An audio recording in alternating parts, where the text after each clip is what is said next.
अस्सलाम वालेकुम फ्रेंड्स, उम्मीद करता हूँ कि आप सब खैरियत से होंगे। फ्रेंड्स, जैसा कि आप सबको इल्म है कि मुल्क पाकिस्तान में माह रमज़ान का चाँद हो या ईद उल फितर का चाँद, हर साल रुयत हिलाल के ऐलान के बाद मुल्क पाकिस्तान में ये चमगाइयाँ जारी रहती हैं। इस बात पर बहस जारी रहती है कि चाँद नज़र आया था या नहीं।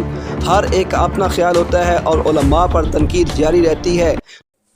तो फ्रेंड्स, मैं आपको इस वीडियो में तफसीलात से आगाह करता हूं कि रुयत हिलाल कमेटी ने 15 रोज़े गुजरने के बाद ही इस बात की तस्दीक कर दी थी कि इस साल रोज़ 29 हो गई या 30। तो आपको इस वीडियो में मुकम्मल तफसीलात मिल जाएंगी। आपसे गुजारिश है कि वीडियो को मुकम्मल मुलाहिज़ा फरमाएँ ताकि आप भी मुकम्मल तफसीलात जानकर ये वाज़ह कर सकें कि इस साल वाकई चाँद नज़र आया था या नहीं। तो फ्रेंड्स, तफसीलात में जानने से पहले आपसे गुजारिश है कि अगर आप इस चैनल पर नए हैं तो प्लीज़ इस चैनल को सब्सक्राइब कर दें और बेल के आइकन को प्रेस कर दें ताकि मेरी हर आने वाली नई वीडियो आप तक पहुंचती रहे।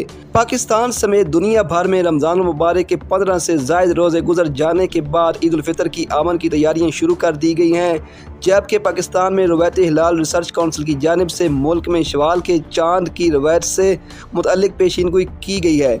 रुयत हिलाल रिसर्च काउंसिल के सेक्रेटरी जनरल खालिद एजाज मुफ्ती ने बताया कि शवाल मुकर्रम का चाँद देखने के लिए रुयत हिलाल कमेटी का इजलास 20 अप्रैल की शाम को होगा। रुयत हिलाल रिसर्च काउंसिल के मुताबिक चाँद की पैदाइश जुमरात 20 अप्रैल को पाकिस्तानी वक्त के मुताबिक सुबह 9:13 पर होगी। उस रोज़ यानी 29 रमज़ान मुबारक की शाम गुरूब आफ्ताब के वक्त चाँद की उम्र जो रुवायत के लिए 19 घंटों से ज़ायद होनी चाहिए वो पाकिस्तान के तमाम इलाकों में 10 घंटों से भी कम होगी। दूसरी जानिब गुरूब शम्स और गुरूब कमर के दरमियान फ़र्क जो 40 मिनट से ज़ायद होना चाहिए वो फ़र्क पेशावर, गिलगित, मुजफ्फराबाद, चारसद्दा, इस्लामाबाद, रावलपिंडी, क्वेटा और जीवानी में 21 मिनट जबकि लाहौर और कराची में 20 मिनट होगा। सेक्रेटरी रुयत हिलाल रिसर्च काउंसिल ने मज़ीद कहा कि 21 अप्रैल की शाम गुरूब आफ्ताब के वक्त चाँद की उम्र पाकिस्तान के तमाम इलाकों में 33 घंटों से भी ज़ायद हो चुकी होगी, जबकि गुरूब शम्स व गुरूब कमर के दरमियान फ़र्क पाकिस्तान के तमाम इलाकों में 80 मिनट से ज़ायद होगा। चुनांचे पाकिस्तान के तमाम इलाकों में मतला अगर साफ़ भी हुआ तो 20 अप्रैल की शाम टेलीस्कोप पर चाँद नज़र आने का कोई इम्कान नहीं है।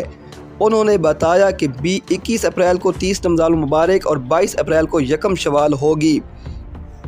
इस तरह 23वीं रोज़े की शब हिलाल मोटा और तादेर दिखाई देगा, जिस पर बाज़ लोग कहेंगे कि ये यकम नहीं बल्कि 2 तारीख का हिलाल है, जबकि शरई और साइंसी लिहाज से वो हिलाल यकम का ही होगा।